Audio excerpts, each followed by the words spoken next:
Hi, I'm Braden, and it's been a little while since we've caught up with Debbie Worthington from Mortgage Choice, so I thought we'd pop out this morning and have a little bit of a chat because the market has been quite different over the last 6 months. There's been a lot of commentary in the newspapers and that sort of thing, but from on the ground, what have you been seeing in your office, Deb? So over the last sort of 15 months with lending, lenders have changed how they approach the application. Given our pandemic and then a sudden boost in applications over the whole spectrum of lenders, they're now seeing unprecedented levels of volume of applications. So therefore their turnaround times are going to be much, much slower. We've seen them hit that 3-month mark where we're not getting applications through until the 3-month mark.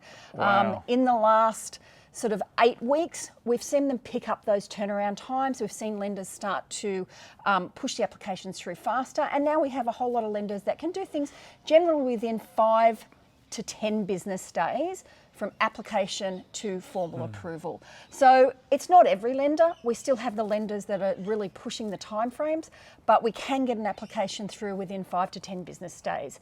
The key to getting it through in that time is being prepared beforehand. So you need to come and see us, look at what your options are, make sure you've got all your documentation together, and then when we submit it, we should have a smooth process. It's really hard in a quick market if you're looking to buy property to be able to get yourself in a position essentially to unconditionally exchange. So when I'm speaking to clients coming in the offices and looking to purchase real estate, I guess to move through the fluff, you're really looking for 2 key dates: your unconditional exchange date and your settlement date. When you speak about being prepared, are you preparing them for an unconditional exchange, and what is it taking to get a client into that position? So for a client to be ready for an unconditional exchange, we need to make sure they've got all their paperwork completely up to date and in order. So you need to make sure you come and see your broker at least, 1 month before you're going to start looking for your property. We want to make sure we give you time to put that paperwork in order so that when you find your property, we've actually got that short turnaround time for formal approval, so then you can unconditionally exchange. What you've just said there quite quickly, there's actually a couple key points. In a slower market, people are able to look at a property, come to terms on that, and then go away and get their finance applications, and that is deemed as a normal process. But what you've just said then, you're actually approving people for their finance, getting them ready before they've found a property? Correct. It's really important if people can come and see us before they've found the property. That way we can make sure all their paperwork is in line, see if they need any more savings. There's a lot of information they need to gather together: their ID, their pay slips, tax returns if they're self-employed, savings accounts, credit cards, zip pay, afterpay. Yeah, you've got to be We've really had a few aware. of these pull people up recently. Yeah, you've got to be really aware of the documentation that you need to be able to get a loan. So what we do is set you up ready to put that application in so that you're essentially in and pre-approved before you find your property. So things like making sure your transactional accounts are up to date, there's no negatives, that you're budgeting well, you're not overspending, make sure that your bills are all paid on time. Credit reporting these days means that if you don't pay your electricity bill on time, that can actually be reported in your credit report. So we need to make sure that everything is 100% in line so that when you find that property, we've got the shortest time frame to be able to get that formal approval so you can exchange unconditionally as quick as possible. And I must say, working with a number of officers and brokers, that your girls are really good at being able to establish what is required, assess it accurately, and then I guess guide the client through what they need to do to fix any problems that they have in those applications to get them in the best position. Yeah, we have a really strong system within our office. We have myself and my business partner, Christy Gould. We're both the loans consultants. We oversee everything, but then we have compliance officers as well in our office. So our admin staff who do the compliance check will go over your paperwork, make sure there's no hidden things like your zip pay and your afterpay, things that you might not think of when you're telling us what type of debts you have because they don't seem like they're debts.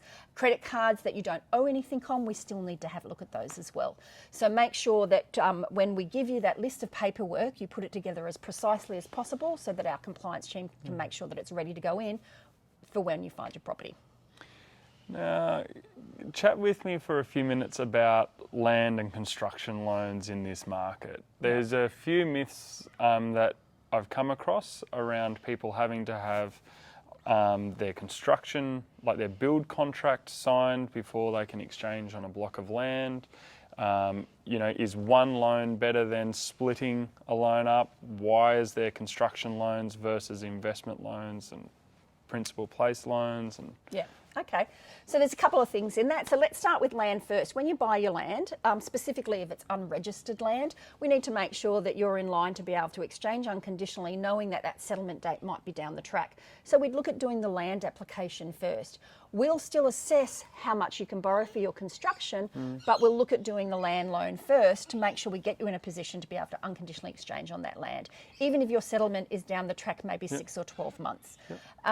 Then we'll start to look at that construction process. So we get the land loan in, and then we look at the construction process, and then we get the application ready for the construction.